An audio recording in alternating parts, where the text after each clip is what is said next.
प्यारे विद्यार्थियों नमस्कार। स्वागत है आप सभी का आपके अपने YouTube चैनल आरपी स्टडी में। तो जो भी विद्यार्थी राजस्थान चतुर्थ श्रेणी एग्जाम की तैयारी कर रहे हैं, राजस्थान चतुर्थ श्रेणी कर्मचारी की तैयारी करने वाले सभी विद्यार्थियों के लिए ये क्लास दोस्तों बड़ी इंपॉर्टेंट है। क्लास को आपको ध्यान से कंप्लीट पूरा देखना है, क्योंकि आज दोस्तों अपन राजस्थान जीके देखने वाले, साथ में ही भारत का संविधान, कंप्यूटर और साइंस के इंपॉर्टेंट क्वेश्चन देखने वाले हैं। तो ये क्लास दोस्तों आपके लिए बहुत इंपॉर्टेंट रहने वाली है। इस क्लास में से काफी सारे क्वेश्चन दोस्तों आपको एग्जाम में सीधे मिलने वाले हैं।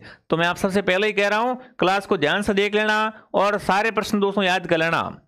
ठीक है, आप सभी का बहुत बहुत स्वागत है इस क्लास में। बढ़िया तरीके से क्लास को आपको ध्यान से कंप्लीट पूरा जरूर देखना है। तो क्लास का पहला ही सवाल आपके सामने पूछा है, निम्नलिखित में से कौन सी नदी है जिसे राजस्थान की कामधेनु कहा जाता है? फटाफट कमेंट करेंगे। बहुत ही अच्छा प्रश्न आपसे पूछा है, राजस्थान की कामधेनु किस नदी को कहते हैं? साबरमती, चंबल, बनास या माही? राजस्थान की कामधेनु दोस्तों है वो कहलाती है चंबल। चंबल को क्या कहते हैं? राजस्थान की कामधेनु कहा जाता है। अगला सवाल देखते हैं। दूसरा प्रश्न आपसे पूछा है, कोलायत झील किस शहर के समीप है? कमेंट करेंगे। कोलायत झील दोस्तों है वो कहां पर है? जोधपुर, उदयपुर, बीकानेर या जयपुर? देखो, कोलायत झील के किनारे क्या लगता है दोस्तों? कपिल मुनि का मेला भरता है। क्या भरता है? कपिल मुनि का मेला दोस्तों है वो कहाँ भरता है? कोलायत झील के किनारे भरता है, और ये मेला भरता है बीकानेर में। तो कोलायत झील है वो कहाँ पर है? कोलायत झील दोस्तों बीकानेर में है। क्या आएगा उत्तर बताओ? यहाँ पर जो भी साथी सी को सही कर रहे हैं, सी ऑप्शन बिल्कुल आप सबका राइट रहेगा। चलिए आगे बढ़ते हैं। अगला बता दो, गोडवाड़ प्रदेश राजस्थान के किस वृत्त भूभाग को कहा जाता है? फटाफट कमेंट करेंगे। इनमें से कौन सा दोस्तों एक गोडवाड़ प्रदेश का भाग है? बहुत शानदार प्रश्न आपसे पूछा है। गोडवाड़ प्रदेश में देखो, जालोर वगैरह, सिरोही वगैरह ये क्षेत्र आता है। तो आप सबको ध्यान रखना दोस्तों, अगर ऐसा प्रश्न आपको मिल जाए एग्जाम में तो यहाँ पर करना है पश्चिमी शुष्क प्रदेश। क्या आएगा? पश्चिमी शुष्क प्रदेश है, उसे क्या कहते हैं दोस्तों? ये अपने गोडवाड़ प्रदेश में आता है। अगला पूछा, अरावली की उच्चतम चोटी कौन सी है? अरावली दोस्तों इसकी उच्चतम चोटी पूछी आपसे। फटाफट कमेंट करेंगे। अरावली की दोस्तों सबसे उच्चतम चोटी राजस्थान में अरावली की लंबाई है वो है 550 किलोमीटर। ठीक है ना? राजस्थान में अरावली कितनी फैली हुई है? 550। उसमें से अरावली की सबसे ऊंची चोटी है वो है गुरु शिखर। ये गुरु शिखर चोटी दोस्तों है ये सिरोही में है। कहाँ पर है चोटी? है सिरोही में दोस्तों। ठीक है, इसकी ऊंचाई है वो 1722 मीटर है। ये बिल्कुल इतनी जानकारी काफी आपके लिए। ठीक है, वहीं अगर आपसे पूछे अरावली की दूसरी सबसे ऊंची चोटी कौन सी है, तो शेर चोटी, ये सेकंड नंबर की है। इसकी ऊंचाई 1598 मीटर या 97 मीटर आप कह सकते हो। ठीक है, आगे बढ़े। अगला सवाल, अढ़ाई दिन का झोपड़ा कहां पर है? बहुत अच्छा प्रश्न आपसे पूछा है। बिल्कुल ऐसे ही क्वेश्चन आपको मिलेंगे एग्जाम में कि भाई राजस्थान में अढ़ाई दिन का झोपड़ा कहां पर है? अजमेर, दिल्ली, कन्नौज या दोस्तों बदायूं? तो आपका सबका उत्तर रहेगा यहाँ पर अजमेर। अजमेर में दोस्तों क्या बना हुआ है? अढ़ाई दिन का झोपड़ा बना हुआ है। पहले दोस्तों ये क्या थी? पहले ये सांस्कृतिक पाठशाला थी दोस्तों। क्या थी? संस्कृत पाठशाला थी। फिर इसको तोड़वा कर इसका निर्माण है वो अढ़ाई दिन के झोपड़े में कर दिया गया था। चलिए आगे बढ़ते हैं। अगला सवाल, अगला पूछा है, सूखे का प्रकार, जब किसी क्षेत्र में मौसमी वर्षा दीर्घकालीन औसत से कम होती है तो उसे क्या कहते हैं? मौसमी सूखा, जलीय सूखा, कृषिगत सूखा या सामाजिक आर्थिक सूखा? देखो, प्रश्न को समझेंगे पहले दोस्तों। सूखे का वह कौन सा प्रकार दोस्तों, जब किसी क्षेत्र में दोस्तों मौसमी वर्षा है वो दीर्घकालीन, है ना, दीर्घकालीन औसत से कम होती है, तब उसे क्या कहते हैं वो आपको बताना है। बहुत अच्छा प्रश्न आपसे पूछा है। तो देखते हैं आप सबका उत्तर यहाँ पर क्या आता है। तो बिल्कुल आप सबका उत्तर आ चुका ऑप्शन नंबर ए। क्या रहा सबका? उसे क्या कहते हैं? उसे कहते हैं मौसमी सूखा। क्या कहते हैं? मौसमी सूखा कहा जाता है। अगला सवाल, कौन सा हवाई अड्डा भारतीय हवाई अड्डे के अंतर्गत नहीं आता है ना? भारतीय हवाई अड्डे के अंतर्गत दोस्तों आपको बताना है कि प्राधिकरण में कौन सा संचालित नहीं है। यहाँ पर कौन सा हवाई अड्डा है दोस्तों? भारतीय हवाई अड्डे प्राधिकरण द्वारा संचालित नहीं किया जा रहा है। डबक हवाई अड्डा, किशनगढ़, जोधपुर या जयपुर का हवाई अड्डा? तो यहाँ पर दोस्तों अगर सही उत्तर की बात करें तो यहाँ पर आपका दोस्तों उत्तर क्या रहेगा? वो रहेगा दोस्तों आपका बिल्कुल कौन सा? जोधपुर का रातानाडा। जोधपुर में कौन सा हवाई अड्डा है दोस्तों? रातानाडा। ये हवाई अड्डा दोस्तों है ये भारतीय हवाई अड्डे प्राधिकरण के अंतर्गत संचालित नहीं किया जा रहा है। ठीक है, सी उत्तर आपका सही है। अगला प्रश्न आपके सामने पूछा है, वर्ष 2011 की जनगणना अनुसार राजस्थान के जिलों की संख्या, जहां जनसंख्या में क्या हुआ है 2001 से लेकर है ना, 2001 से लेकर 2011 के बीच दशक की वृद्धि हुई है ना, उसमें आपको बताना है कि राज्य की औसत प्रतिशत दशक की वृद्धि से अधिक कितनी रही है। यहाँ पर आपको बताना अधिक दोस्तों वृद्धि है वो कितनी रही है पिछले 10 सालों में। बहुत शानदार प्रश्न है, समझने वाली बात है, तो ध्यान से इस क्लास को देख लो भाई। तो यहाँ पर दोस्तों वृद्धि हुई है 16 की, कितनी दोस्तों वृद्धि हुई है, 16% की वृद्धि है, वो ज़्यादा हुई है औसत से। ठीक है, अगला सवाल देखिए, जाखम परियोजना है और राजस्थान के कौन से जिले में है। फटाफट कमेंट करेंगे, जाखम परियोजना कहाँ पर है, प्रतापगढ़, बांसवाड़ा, झालावाड़ या कोटा। राजस्थान में जाखम परियोजना है वो आपको बताना है कि ये दोस्तों कहाँ पर है। तो राजस्थान की जाखम परियोजना है वो अपने प्रतापगढ़ जिले में है। अरे जाखम परियोजना कहाँ पर है, प्रतापगढ़ में। ऑप्शन ए आप सबका सही है। ठीक है ना, अगर आपको ये क्लास दोस्तों पसंद आ रही है तो क्लास को लाइक एंड सब्सक्राइब जरूर करें और एक बार क्लास को शेयर भी कर देंगे ताकि जो भी आपके भाई बहन है वो भी इस क्लास में आ जाए। अगला पूछा दोस्तों आपसे, राजस्थान में पर्यावरण और जलवायु परिवर्तन निदेशालय की स्थापना किस वर्ष हुई है। कमेंट करेंगे सभी साथी यहाँ पर कि राजस्थान में पर्यावरण और जलवायु परिवर्तन के निदेशालय इसकी स्थापना किस वर्ष हुई। 2010, 2018, 2019 या 2020। राजस्थान में पर्यावरण और जलवायु परिवर्तन निदेशालय की स्थापना किस वर्ष हुई है ये आपको बताना है। तो यहाँ पर आप सबका उत्तर जो आएगा दोस्तों वो क्या हो जाएगा। चलिए, बहुत अच्छा प्रश्न है, फटाफट कमेंट करके बता देंगे। तो यहाँ पर आपका उत्तर रहेगा दोस्तों ऑप्शन नंबर सी। 2019 में क्या हुआ है दोस्तों, राजस्थान में पर्यावरण और जलवायु परिवर्तन के निदेशालय की स्थापना हुई है। देखिए दोस्तों आगे बढ़ते हैं। राजस्थान में 1985 में यूनेस्को द्वारा सबसे पहले विश्व प्राकृतिक सूची में किसको शामिल किया गया था। मैं बात कर रहा हूँ 1985 की दोस्तों। 1985 में किसे दोस्तों यूनेस्को ने अपनी सूची में शामिल किया था। दर्रा अभ्यारण्य, केवलादेव राष्ट्रीय उद्यान, रणथंभौर राष्ट्रीय उद्यान या राष्ट्रीय मरु उद्यान। बहुत शानदार, बहुत गजब का सवाल पूछा है। तो देखते हैं आप सबका उत्तर यहाँ पर क्या आता है। 1985 में दोस्तों यूनेस्को ने क्या किया था, बिल्कुल यहाँ पर जो आपका उत्तर रहेगा दोस्तों वो आपका रहेगा केवलादेव राष्ट्रीय उद्यान, जो कि कहाँ पर है, जो कि दोस्तों भरतपुर में है। इसको पक्षियों का स्वर्ग कहा जाता है। ठीक है ना, इसको यूनेस्को ने अपनी क्या कर दिया दोस्तों सूची में शामिल कर दिया था। ठीक है, बहुत प्रसिद्ध है ये। अगला प्रश्न पूछा है, निम्नलिखित में से कौन सा कारक राजस्थान की जलवायु को निर्धारित करने के लिए उत्तरदायी नहीं है। नहीं का पूछा है, मतलब राजस्थान में ऐसा कौन सा दोस्तों आपको बताना है कारक है जलवायु को जो प्रभावित है या निर्धारित है वो नहीं करता है। फटाफट कमेंट करेंगे, इनमें से कौन सा कारक राजस्थान की जलवायु को निर्धारित है दोस्तों वो नहीं करता है। चलिए, तो यहाँ पर आप सबका उत्तर आ चुका ऑप्शन नंबर बी। क्या बात है दोस्तों, वर्षा का समान वितरण। अगर वर्षा का समान वितरण हो रहा है दोस्तों तो जलवायु प्रभावित नहीं होगी। ठीक है, तो यहाँ पर आपका उत्तर क्या रहेगा, ऑप्शन बी आप सबका सही रहेगा। बिल्कुल समान का वर्षा का समान वितरण। ठीक है, निम्नलिखित में से कौन सी नमकीन खारे पानी की झील है ना, खारे पानी की झील नहीं कौन सी है। देखो अगर आप गलती कर लोगे, जल्दबाजी कर लोगे मेरी तरह, तो फिर आपका उत्तर गलत हो जाएगा। यहाँ पर पूछा है कौन सी नमकीन यानी खारे पानी की झील नहीं है। अगर आपसे पूछा नमकीन, नमकीन का मतलब है खारे पानी की, तो खारे पानी की झील कौन सी नहीं है दोस्तों, काबोद, डीडवाना, रेवासा और जैत सागर। कमेंट करेंगे निम्न में से कौन सी ये खारे पानी की झील नहीं है ना, नहीं कौन सी ये खारे पानी की झील दोस्तों।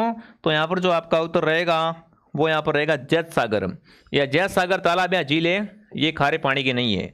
अगला प्रश्न पूछा है, राजस्थान में प्री कैम्ब्रियन चट्टानों का आधारभूत वर्णन किसके द्वारा किया गया है। बहुत शानदार प्रश्न आपसे पूछा है, फटाफट कमेंट करेंगे।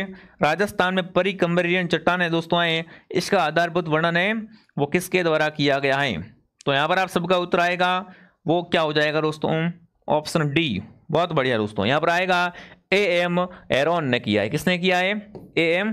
एरोन के द्वारा। अगला देखिए, आगे बढ़ने से पहले दोस्तों, जो भी विद्यार्थी राजस्थान चतुर्थ श्रेणी की तैयारी कर रहे हैं, अगर अब तक आपकी तैयारी नहीं हो पाई है दोस्तों, यहाँ पर आपको डर लग रहा है कि भाई मेरा नंबर आएगा नहीं आएगा, पढ़ाई मेरी हो नहीं रही है, तो आप प्ले स्टोर से RP स्टडी आपको डाउनलोड करें।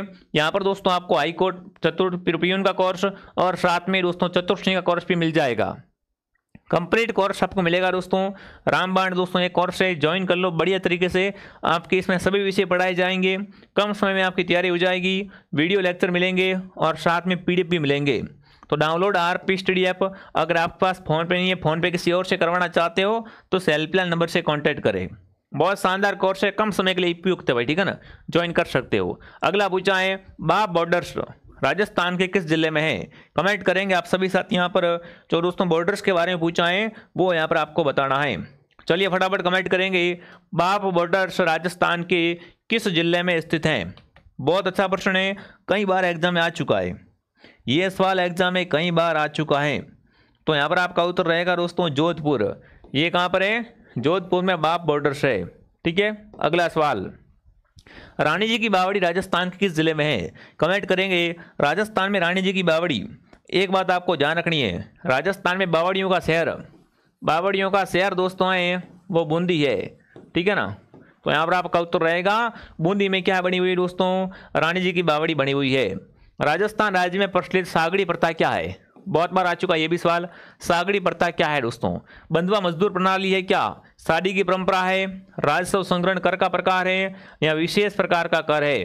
बंधुआ मजदूर प्रथा दोस्तों, बिल्कुल। सागड़ी प्रथा का दूसरा रूप क्या है दोस्तों? बंधुआ मजदूर प्रणाली। तो यहाँ पर आपका उत्तर रहेगा कि सागड़ी प्रथा क्या है? बंधुआ मजदूर प्रणाली है। अगला सवाल आपसे पूछा है, राजस्थान में चंद्रभागा मेला है वो प्रतिवर्ष कार्तिक माह के किस दिन आयोजित होता है? यहाँ पर दिन बताना है, पहले दिन, 7वें दिन, 14वें दिन या अंतिम दिन। कार्तिक मास के किस महीने में किस दिन दोस्तों राजस्थान का क्या बढ़ता है? चंद्रभागा मेला बढ़ता है। बहुत अच्छा प्रश्न आपसे पूछा है। तो यहाँ पर आपका उत्तर आ चुका ऑप्शन डी, कार्तिक मास के अंतिम दिन दोस्तों। कब? अंतिम दिन में ये मेला बढ़ता है। कहाँ पर बढ़ता है दोस्तों? बिल्कुल झालरापाटन झालावाड़ में। ठीक है, अगला पूछा है, गोडवाड़ी उपबोली किस राजस्थानी भाषा से संबंधित है? गोडवाड़ी बोली दोस्तों है, इसका संबंध किससे है? मारवाड़ी से है क्या? हाड़ौती, ढूंढाड़ी या आयरवाटी? गोडवाड़ी बोली दोस्तों है ये मुख्य रूप से क्या है दोस्तों? मारवाड़ी से है। किससे है? मारवाड़ी की उपबोली होती है गोडवाड़ी। अगला सवाल आपसे पूछा है, 1903 एवं 1911 में आयोजित दिल्ली दरबार में राजस्थान के किस शासक ने भाग नहीं लिया? एक बात कर रहा हूं मैं 1903 और 1911 की, दोनों सम्मेलन दोस्तों हुए थे दिल्ली में, बट राजस्थान का ऐसा कौन सा राजा हुआ जिसने भाग नहीं लिया? खेतड़ी के शासक अजीत सिंह, मेवाड़ के महाराणा सज्जन सिंह, उदयपुर के महाराणा फतेह सिंह या महाराणा गंगा सिंह? फटाफट कमेंट करेंगे कौन सा उत्तर आप सबका सही रहेगा। बहुत शानदार, बहुत गजब का सवाल, बेहतरीन क्वेश्चन आपसे पूछा है। तो यहाँ पर आएगा उदयपुर के महाराणा फतेह सिंह दोस्तों। फतेह सिंह है, इन्होंने दिल्ली के दरबार में भाग नहीं लिया था। ठीक है ना, फतेह सिंह के लिए आपको पता है कि छोटे भी कुछ लिखे गए थे, है ना। केसर सिंह के बारे द्वारा चेतावनी की चुंगटिए भी लिखे हुए थे, तो वो आपने पढ़े होंगे। वो फतेह सिंह के लेकर जाते हैं इनको दिल्ली दरबार में जाने से रोकने के लिए। ठीक है, अगला पूछा है, महाराणा कल्याणमल के आग्रह पर भट्ट सदाशिव ने किस ग्रंथ की रचना की? फटाफट कमेंट करेंगे। महाराणा कल्याणमल के दोस्तों आग्रह पर भट्ट सदाशिव ने किस ग्रंथ की रचना की थी? वो ग्रंथ था, उस ग्रंथ का नाम था दोस्तों राज विनोद। ये राज विनोद है ना, किसका है दोस्तों? ये बिल्कुल है सदाशिव भट्ट का। ठीक है, इनकी रचना है दोस्तों वो कल्याणमल के आग्रह पर की थी। अगला प्रश्न है, दामना एक गहना है जो पहना जाता है। कमेंट करेंगे। दामना नामक आभूषण दोस्तों वो कहाँ पहनते हैं? दामना जो गहना होता है दोस्तों वो कहाँ पहनते हैं, ये आपको बताना है। दामना आभूषण मारवाड़ में कहाँ पर पहना जाता है दोस्तों? अंगुली में। कहाँ पहनते हैं? उंगली में दामना पहना जाता है। अगला पूछा है, निम्न में से कौन सा एक लोकगीत राजस्थान के पर्वतीय क्षेत्र का नहीं है? पर्वतीय क्षेत्र का लोकगीत कौन सा नहीं है दोस्तों? पटेलिया, कुरजा, बीचियो, लालर? इनमें से कौन सा दोस्तों आपको बताना पर्वतीय प्रदेश का गीत है वो नहीं है? तो बिल्कुल आप सबका उत्तर आ चुका कुरजा। हाँ जी, कुरजा दोस्तों है ना, ये पर्वत का नहीं है भाई साहब। ऑप्शन बी आपका राइट है। अगर आपसे पूछिए पटेलिया, बीचियो, लालर क्या है, तो ये क्या है दोस्तों? राजस्थान के पर्वतीय क्षेत्र के लोकगीत होते हैं। अगला सवाल, बीकानेर में ऊंट त्योहार का आयोजन कब होता है? बीकानेर में क्या मनाते हैं? ऊंट महोत्सव मनाते हैं। अगर आपसे पूछे राजस्थान में ऊंट महोत्सव कहाँ मनाते हैं, तो ऊंट महोत्सव बीकानेर में मनाते हैं दोस्तों। और इसका आयोजन होता है वो कब होता है? तो ये होता है जनवरी में। ठीक है ना, बीकानेर का ऊंट महोत्सव जनवरी में मनाया जाता है। मेवाड़ क्षेत्र में अलवर जिले में जन्म लेने वाले संत कौन थे? बताओ भाई, इनमें से किस संत का जन्म दोस्तों है वो अलवर में हुआ था? ये आपको बताना है। अलवर में जन्म लेने वाले संत दोस्तों थे लालदास जी। लालदास जी का जन्म कहाँ हुआ था? अलवर में। अगला पूछा है, लोक देवता मणिनाथ जी का मंदिर कहाँ पर है? मणिनाथ जी का मंदिर दोस्तों कहाँ बना हुआ है? इनका मंदिर दोस्तों लोनी के किनारे, लोनी नदी के किनारे कहाँ बना हुआ है दोस्तों? इनका मंदिर बना हुआ है तिलवाड़ा। आप कहोगे तिलवाड़ा कहाँ पर है गुरुजी, नहीं बता। तिलवाड़ा बालोतरा में दोस्तों, कहाँ पर है, बालोतरा में तिलवाड़ा है और यहीं पे इनका मेला पड़ता है। ठीक है, तो ऑप्शन नंबर ए आप सबका राइट रहेगा। आगे बढ़े, रूणीचा रामदेव जी का मेला पड़ता है, ददरेवा में गोगा जी का, करनाल में तेजा जी का। ठीक है, अगला पूछा है स्वतंत्रता संग्राम के दौरान निम्नलिखित में से कौन सी महिला जेल नहीं गई थी। इनमें से बताना है स्वतंत्रता संग्राम के दौरान कौन सी महिला जेल नहीं गई दोस्तों। तो वो महिला थी कालीबाई। कालीबाई भील का संबंध दोस्तों है वो कहाँ से है, रास्तापाल से। ये दोस्तों स्वतंत्रता संग्राम में जेल नहीं गई थी, ये अपने गुरु के लिए दोस्तों क्या है, बिल्कुल गुरु के लिए शहीद हो गई थी। ठीक है, आगे बढ़ते हैं। निम्नलिखित में से कौन सा एक मौलिक अधिकार नहीं है, इनमें से बताओ कौन सा एक मौलिक अधिकार दोस्तों है वो नहीं होता है ना। मौलिक अधिकार कौन सा नहीं है ये आपको बताना है। तो चलिए देखते हैं दोस्तों। शैक्षणिक और सांस्कृतिक का अधिकार बिल्कुल है अपन को, संवैधानिक उपचारों का अधिकार भी है, समानता का अधिकार भी है, काम पाने का अधिकार, भाई काम पाने का अधिकार तो ऐसे नहीं होता है ना, ये काम पाने का अधिकार है, ये मौलिक अधिकार में नहीं आता है। ऑप्शन डी आपका राइट है। अगला पूछा निम्नलिखित में से कौन सी है ना तकनीक जैव चिकित्सा अपशिष्ट के निस्तारण हेतु सर्वाधिक उपयुक्त है। अगर क्या करना दोस्तों आपको जैव चिकित्सा अपशिष्ट को है ना अपशिष्ट का निस्तारण करना है तो कौन सी दोस्तों विधि है वो सबसे अच्छी रहेगी, वो आपको बताना है। बहुत अच्छा प्रश्न आपसे पूछा है। तो यहाँ पर आप सबका उत्तर आ रहा है बी ऑप्शन, क्या आ रहा है, भस्मीकरण। अगर जैव अपशिष्ट को दोस्तों है ना निस्तारण करना, अपन क्या कर दो उसका सीधा आप भस्मीकरण कर दो। ठीक है, अगला है देश है ना DASH। आहार उन रोगियों को प्रस्तावित की जाती है जो किस रोग से ग्रसित, मतलब बताना है दोस्तों कि जो भाई डैश दोस्तों आहार होता है ना वो किन रोगी को देते हैं, जो क्या हो दोस्तों यकृत सिरोसिस से ग्रसित हो, उच्च रक्तचाप वाले हो, रक्तहीनता वालों को दी जाती है या जठर शोथ को दी जाती है। फटाफट कमेंट करेंगे सभी विद्यार्थी।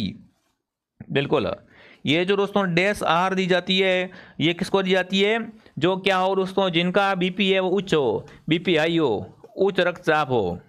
ठीक है, आगे बढ़ते हैं। ये विपरीत लक्षणों के संकेत जीन है ना जोड़े को कहते हैं। फटाफट कमेंट करेंगे विपरीत लक्षणों के संकेतक जीन जोड़े को क्या कहते हैं, एकल संकर, एलील, F1PD या जीनी प्रारूप। फटाफट कमेंट करेंगे। बहुत अच्छा प्रश्न है। विपरीत लक्षणों के संकेतक जीनी जोड़े को क्या कहते हैं दोस्तों, बिल्कुल एलील कहते हैं। क्या कहते हैं उन्हें, एलील कहा जाता है। अगर आपको ये क्लास पसंद आ रही है ना तो क्लास को लाइक एंड सब्सक्राइब कराना साथियों। अगला पूछा है छोटे द्वारक के गोलियों के गोलीय दर्पण के लिए वक्रता त्रिज्या R और फोकस दूरी F के बीच का संबंध कितना होता है। यहाँ पर बताओ भाई, फटाफट कमेंट करेंगे है ना। यहाँ पर दोनों के बीच का आपको संबंध पूछा है, दोनों के बीच का संबंध दोस्तों है वो आएगा यहाँ पर R है ना, R बराबर 2F। ठीक है, आगे बढ़े। अगला है दोस्तों, यहाँ पर मैं टिक मार देता हूँ। आगे बढ़ते हैं। अगला सवाल, निम्नलिखित में से कौन सा रासायनिक परिवर्तन नहीं है, पहचान करो भाई। निम्न में से कौन सा एक रासायनिक परिवर्तन नहीं है, फलों का पकना, भोजन का पाचन, पानी का जमना, दूध का फटना। तो यहाँ पर पानी का जमना है दोस्तों, ये यहाँ पर क्या है, रासायनिक परिवर्तन नहीं है।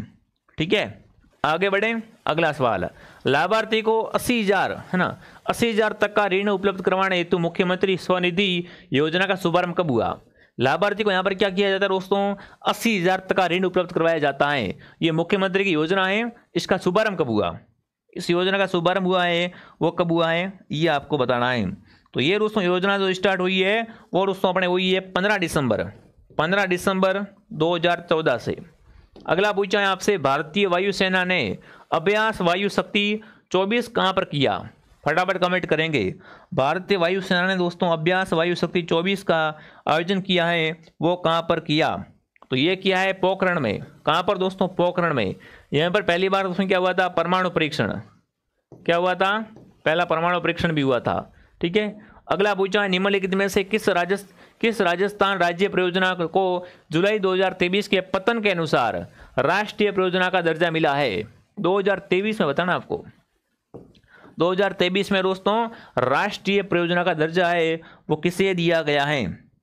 तो ये दर्जा दोस्तों मिला है, वो दोस्तों मिला है पूर्वी राजस्थान नहर परियोजनाओं को। किसको मिला है, पूर्वी नहर राजस्थान परियोजनाओं को।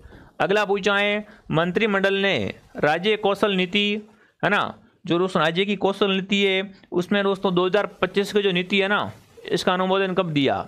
फटाफट कमेंट करेंगे। मंत्रिमंडल ने दोस्तों कौशल नीति की जो अनुमोदन दिया है वो कब दिया था? कौशल नीति का अनुमोदन दोस्तों है वो दिया गया है, वो दिया है दोस्तों 8 मार्च को, 8 मार्च 2025। अगला, राजस्थान के अभी तक कुल कितनी महिला मुख्यमंत्री बनी है? राजस्थान में बताना है दोस्तों अब तक कुल कितनी महिला मुख्यमंत्री बनी है। तो अब तक की दोस्तों अगर बात करें टोटल, यहाँ पर दोस्तों अगर आपको कैलसी मार के बता दूं मैं, तो वो है अपनी 3, टोटल 3 दोस्तों क्या बन चुकी है? महिला मुख्यमंत्री रह चुकी है। अगला सवाल, सर्च इंजन का उद्देश्य क्या होता है? एंड कंप्यूटर का सवाल पूछा है। कंप्यूटर में क्या होता है? एक सर्च इंजन होता है और उसका काम होता है दोस्तों वेब पर जानकारी ढूंढना। क्या करना? वेब पर जानकारी एकत्रित करना। निम्नलिखित में से कौन सा एंटीवायरस सॉफ्टवेयर नहीं है? यहाँ पर बताओ कौन सा एक एंटीवायरस सॉफ्टवेयर है वो नहीं है दोस्तों। एंटीवायरस सॉफ्टवेयर कौन सा नहीं है? तो वो है दोस्तों यहाँ पर लिनक्स। ऑप्शन बी आपका राइट है। ठीक है, अब देखो दोस्तों जो भी विद्यार्थी चतुर्थ श्रेणी की तैयारी कर रहे हैं, हाईकोर्ट प्यून की तैयारी कर रहे हैं, हाईकोर्ट प्यून का कोर्स आपको मात्र हमारे पास में 299 के अंदर मिल जाएगा। ठीक है, और जो बच्चे सीईटी की तैयारी कर रहे हैं, सीईटी का कोर्स भी हमने आज लॉन्च कर दिया है। तो प्ले स्टोर से आरपी स्टडी ऐप को डाउनलोड कर लो और वहां से इन सारे कोर्सों को ज्वाइन कर लो। ठीक है, बाकी क्लास कैसी लगी कमेंट करें। मैं आपको मिलता हूं नेक्स्ट क्लास में। जय हिंद, जय भारत।